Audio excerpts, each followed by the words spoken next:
Hi everyone. Hey. Hope you're having a good time. Hope you're enjoying your life, and I hope that you continue to enjoy your life, and I hope many good things come to you. I hope that you have a good day and a good week and a good year.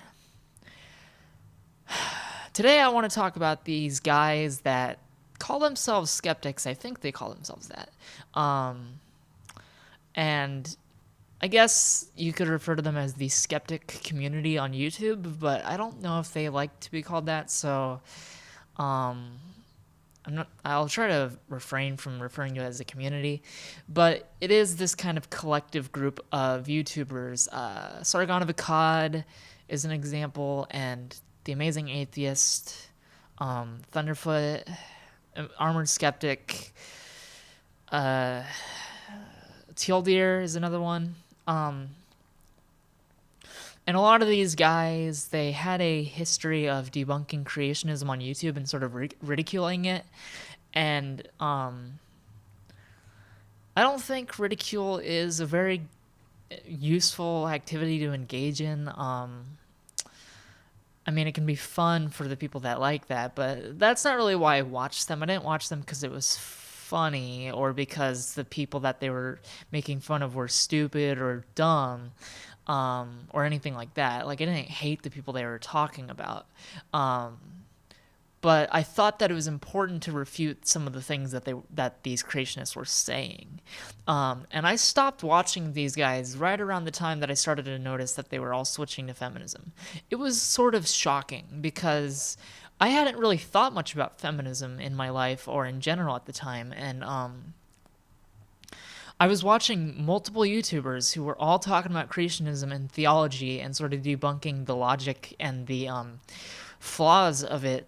And all of a sudden, within like maybe a couple months, they were all talking about feminism and almost exclusively talking about feminism. And um, I lost interest because I did not really care at the time. And as I've grown older and separate from the community, I've started to notice that it's more than just not my thing. It's also not really a smart approach to social justice and feminism and social issues in general. So here's the thing. Creationism was an attempt by Christians to legitimize Christianity through science. It was an attempt to create a Christian reading of science of scientific observations. What the hell? And so their goal was to like take life science and turn it into Christianity, which is categorically impossible because science is the study of nature. Science studies things through observation, and supernatural elements are not only not observable by definition, but they're also not natural by definition. And so looking at miracles, looking at God created things, even looking at intelligent design and saying that everything implies some sort of creator, that does not work as a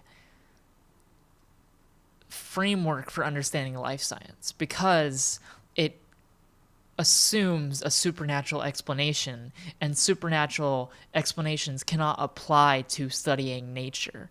So even if Christianity were correct, even if creationism were correct, which I don't believe it is, but even if it were correct, it could not be validated by science. It could only be validated through theology and philosophy. It cannot be validated through the observations of nature because Christianity presupposes supernatural events and elements that are not able to be studied by science. And so creationism was not science, and intelligent design was not science.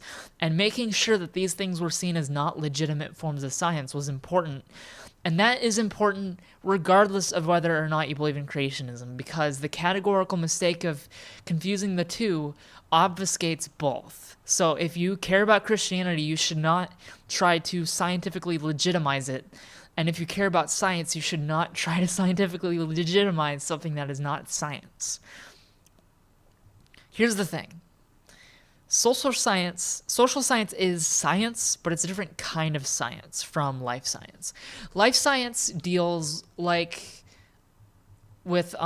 geology, things like that. Similarly to geology, it deals with physical objects. I mean, we like to see living creatures as having this sort of special status, but life science studies living creatures as objects, and objects are a concrete thing that can be studied. You can study the elements of minerals, and you can study the chemical composition of human beings. And so life science has a more concrete foundation of forming theories around. And this is why evolution is such a powerful scientific theory, because when people say theories are facts, it's not necessarily true. Theories are frameworks through which we can observe facts and also predict future facts. And so the statistics of life science will be useful. We can predict it meaningfully using evolution. We can predict the future of species and the future of development within, biology through evolution. And so evolution is a valuable concrete framework for a concrete idea, which is physical objects of living creatures. And so the thing about feminism is that it's seen as a social movement, and it is in part, but it's also a sociological framework, a sociological theory. And the thing about sociology is it is science, but it's a different kind of science because it doesn't deal with concrete physical objects. It is more abstract and conceptual. The behaviors of society is a concept. The behaviors of individuals is a concept. And when we're looking at how we can, for example, the social issue of rape statistics, the very, very simplified, very colloquial version of feminism is equality of men and women. So if you equalize the status of men and women socially, you can create new outcomes. That's what feminism essentially is. And so that is a framework through which we can understand a social issue like a rape statistic in a specific area. If we're looking at a specific area, we can observe the rape statistics. We can observe the culture of the society. We can survey. We can do data analysis, and we can reasonably determine sort of the legal and de facto inequalities between men and women in an area.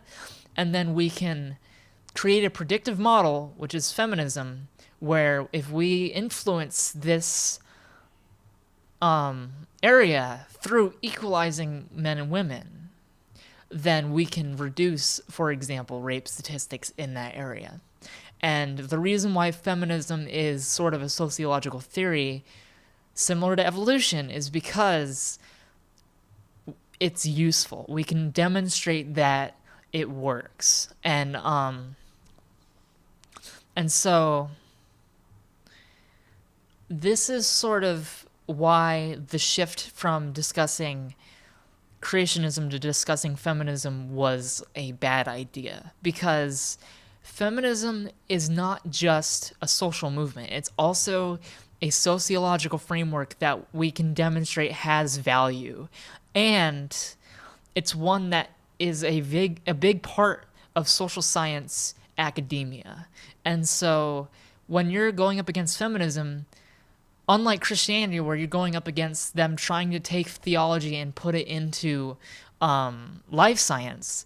You're taking something, you're staying within the realm of sociology and then trying to debunk a sociological theory, just like Christians are trying to debunk evolution.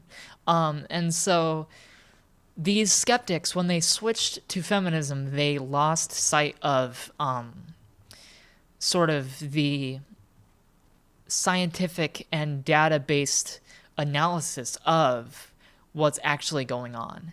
And the thing is, and here's the big sort of rhetorical question that I'm going to end on, is why do you think it is that feminism has so much academia in it, in colleges, in sort of peer review, in science? Why do you think feminism has so much discourse within reputable sources and reputable people and reputable organizations? Why do you think feminism has all of this and anti-feminism doesn't? And the last thing I'm going to leave on is to point out that I lost my train of thought. God damn it. The last thing I want to leave off on is the counter argument might be that feminism is that anti-feminism is a more recent response to feminism, and so feminism has had more time to be introduced to academia. This is not true. Anti-feminism has existed for as long as feminism has, and it has been documented. There's been plenty of examples of anti-feminists from the late 1800s and early 1900s, and yet anti-feminism is still not taken seriously as any sort of sociological framework. And I'm just asking people who sort of agree with the ideology of skeptics, and if any of these skeptics are watching, I'm asking, I would love an answer. I would love to learn your position.